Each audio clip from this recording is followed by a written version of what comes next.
Muy buenos días, profesor Juan y Jorge. A continuación, el día de hoy, nuestro grupo número uno, el cual, bueno, en este caso estamos realizando el caso de investigación de cartera de inversiones renta fija y renta variable, con nosotros los integrantes, la señorita Sharon Nicola Alejandro Nieto, el compañero Luis Ángel León Crispín, mi persona es Carla Giovanna Rivas Espinosa, el compañero Daniel Butrich Castañeda y mi último compañero, Jorge Lobrano Matosita. A continuación, empezamos con esta pequeña breve explicación. Mi persona encargada, como tal, es Carla Rivas. A continuación presentaré el análisis de las acciones Credicorp y Ferreycorp, las cuales fueron seleccionadas para conformar nuestra cartera de renta variable. Primero, respecto a las empresas, Credicorp es el holding financiero más importante del país y uno de los principales de Latinoamérica, a través de empresas como BCP, Pacífico Seguros, Prima FP y Credicorp Capital. Participa prácticamente en los principales segmentos del sistema financiero, lo que permite mantener una importante capacidad de generación de ingresos y una posición sólida dentro del mercado.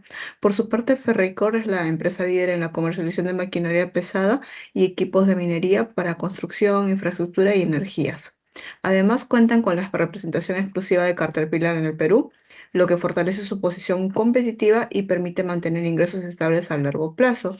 Para evaluar ambas acciones utilizamos los precios mensuales registrados entre agosto 2021 y julio 2026 y como primer indicador calculamos la rentabilidad esperada mensual, donde los resultados obtenidos fueron 2,63% para Credicorp y 2,06% para Ferreycorp. Posteriormente, hemos analizado estos rendimientos obteniendo una rentabilidad esperada de 36,51% para Credicorp y 27,77% para Ferreycorp. Esto nos indica que Credicorp básicamente presenta un mayor rendimiento esperado, mientras que Ferreycorp ofrece un crecimiento más moderado. Luego analizamos el riesgo de cada acción mediante la variancia de la desviación estándar. En Credicorp obtuvimos una varianza de 0,007214 y una desviación estándar de 8,49%, mientras que Ferrico registró una varianza de 0,004940 y una desviación estándar de 7,03%. Esos resultados básicamente nos muestran que Credicorp presenta mayor volatilidad, mientras que Ferricor mantiene un comportamiento relativamente más estable dentro del mercado. Finalmente, aquí analizamos la relación existente entre ambas acciones. La correlación obtenida fue de 0,494023, lo que representa una relación positiva medianamente moderada, es decir, ambas acciones tienden a moverse en la misma dirección, aunque no de manera idéntica. Asimismo, calculamos una covarianza de 0,002804, el cual confirma que existe una relación positiva entre sus rendimientos y que constituye un insumo fundamental para la construcción de nuestro portafolio, que se presentará a continuación con mi compañero Luis. Con estos resultados se concluye el análisis individual de ambas acciones y seguidamente mi compañero Luis presentará la conformación del portafolio y la determinación del portafolio del riesgo mínimo. Muchísimas gracias. Muy buenas tardes. Bien, a continuación vamos a hablar acerca de el tema ya de portafolios, ¿verdad? Entonces, en esta primera diapositiva se presenta la cartera inicial de renta variable que está compuesta por Credicorp, ¿sí? Y por otro lado tenemos Ferreycorp. Como se observa en este gráfico circular, se plantea una composición inicial de 50-50 y la mitad para cada uno. Esta distribución permite un portafolio equilibrado entre dos sectores distintos, ¿verdad? Por una parte tenemos el sector financiero, que está representado por Credicorp, y por otra parte tenemos el sector de bienes capital, minería, infraestructura, que está representado por Ferreycorp. En la parte inferior de la diapositiva se muestran los resultados del portafolio 50-50, ¿no? Esta combinación genera una rentabilidad esperada del 2,35% y un riesgo mensual del 6,72%. Es por eso que esta primera cartera ya muestra una relación riesgo-retorno atractiva y un efecto positiva de diversificación. Bien, en esta segunda diapositiva vemos ya un portafolio mínimo de riesgo en la cual calculamos, ¿no? Mediante una fórmula el mínimo riesgo del portafolio dándole una participación a cada activo, ¿no? Es por eso que hallamos una fórmula de optimización de dos activos considerando la varianza de Credicorp, la varianza de Ferricorp y la covarianza entre ambas acciones. Al aplicar esta fórmula se obtiene una composición óptima de, como vemos en la imagen, 32,63% para Credit Corp y 67,37% para Ferreycorp. Como se observa en este gráfico de la dona, eh, Ferreycorp tiene un mayor peso porque pues, presenta menor riesgo individual, mientras que Credit Corp se mantiene en la cartera porque aporta mayor rentabilidad esperada. Entonces, el resultado final de este portafolio óptimo nos da que una rentabilidad mensual del 2,25% y un riesgo de 6,56%. Ahora, si lo comparamos con el portafolio 50-50 que hemos visto anteriormente, el riesgo disminuye de 6,72 a 6,56%, aunque la rentabilidad baja ligeramente. ¿Sí? En esta siguiente diapositiva vemos ya la simulación de portafolios y también lo vemos reflejado en la frontera eficiente.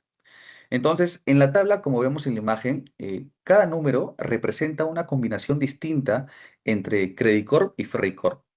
El portafolio número uno, por ejemplo, como vemos, está compuesto por el 100% de Credit Corp, mientras que el portafolio 21 está compuesto 100% por Ferreycorp. Ahora, entre ambos extremos se evalúan distintas combinaciones de pesos, en las cuales varían con una diferencia de 5%. Como vemos a la derecha en el gráfico de frontera eficiente, se observa cómo cambia la rentabilidad y el riesgo según la composición del portafolio. A mayor participación de Credit Corp, la rentabilidad esperada, como vemos, aumenta, pero también el riesgo, ¿no? En cambio, al aumentar la participación de Ferreycorp, el riesgo disminuye hasta llegar a una zona de menor volatilidad. Es por eso que este análisis permite identificar dos alternativas. Por una parte tenemos el portafolio 50-50, que es más balanceado, y también tenemos el portafolio de mínimo riesgo, que es más conservador. Entonces, podemos concluir que la combinación entre Credit Corp y Ferreycorp permite mejorar la diversificación de la cartera. Si el inversionista busca equilibrio entre rentabilidad y riesgo, le conviene el portafolio 50-50, que es el más adecuado para este caso, ¿no? Sin embargo, si el inversionista prioriza reducir la volatilidad, le conviene el portafolio de mínimo riesgo. Gracias. Buenas, a continuación presentaré el análisis del bono corporativo de Alicorp y explicaré por qué fue incorporado en nuestra cartera de renta fija. Primero sobre el emisor. Alicorp es una empresa peruana diversificada que participa en consumo masivo, soluciones para empresas, negocios internacionales y nutrición acuícola mediante Bitrapo. Esta diversificación reduce su dependencia de un solo mercado y permite que el crecimiento de algunas unidades compense las presiones registradas en otras. En el 2025, Alicor obtuvo ventas por 11.763.8 millones, un EBITDA ajustado de 1.776.7 millones y una utilidad neta de 459.2 millones. Además, redujo su deuda financiera en aproximadamente el 17%. Sin embargo, también presenta una liquidez de corto plazo ajustada, por lo que este aspecto debe mantenerse bajo seguimiento. En conjunto, su escala operativa y generación de resultados respaldan su capacidad para atender la obligación del bono. A continuación veremos sus características. Se tuvo una emisión por 175 millones y cada bono tiene un valor nominal de 1.000. Fue emitido en el 2023 y se vence en el 2035. Paga un cupón fijo de 8,09375% anual equivalente a 40,47 semestrales. Su amortización es bullet, por lo que principalmente se devuelve al integrarse el vencimiento. La valorización se realizó el 12 de junio del 2026. A esa fecha quedaban aproximadamente 9,525 años y 20 pagos semestrales pendientes. Para estimar la tasa de descuento, utilizamos la curva cupón cero soberana en soles de la SBS. No aplicamos una sola tasa porque cada flujo tiene un vencimiento diferente. A cada tasa soberana añadimos un spread corporativo de 130 puntos básicos como compensación por el riesgo crediticio y la liquidez del instrumento. Así obtuvimos tasas anuales ajustadas entre 4,63% y 7,55%, equivalentes a unas tasas semestrales de 2,29 y 3,70%. Luego descontamos los 20 flujos pendientes. Los primeros 19 corresponden al cupón de 40,47 y el último asciende a 1.040,47, porque incluye el último cupón y la devolución principal. La suma de los valores presentados dio como resultado un precio estimado de 1.108,79. Como este precio supera el valor nominal de 1.000, concluimos que el bono está sobre la par. Esto ocurre porque su cupón de 8.09% es superior a la tasa requerida por el mercado en varios tramos. Respecto al riesgo de duración de Macaulay, fue de 6.55 a 44 años y la duración modificada de 6.3601. Esto significa que si las tasas de intereses aumentaran en un punto porcentual, el precio del bono disminuiría aproximadamente el 6.36%. Además, la convexidad fue positiva y alcanzó el 54.1139 años. Este indicador mejora la aproximación realizada mediante la duración. En términos sencillos, ante movimientos equivalentes de las tasas, la ganancia producida por una disminución sería ligeramente mayor que la pérdida ocasionada por un incremento. En conclusión, seleccionamos este bono porque posee clasificación crediticia local AAA, ofrece cupones fijos y predecibles y cuenta con el respaldo operativo de Alicor. No obstante, presenta sensibilidad frente a los movimientos de las tasas y concentra la devolución del principal al vencimiento por su estructura bullet. Por ello, consideramos que es una alternativa apropiada para una cartera diversificada de renta fija y para un inversionista con horizonte de mediano a largo plazo que busque ingresos periódicos y pueda tolerar fluctuaciones temporales en el precio. Para mí eso sería todo. Gracias.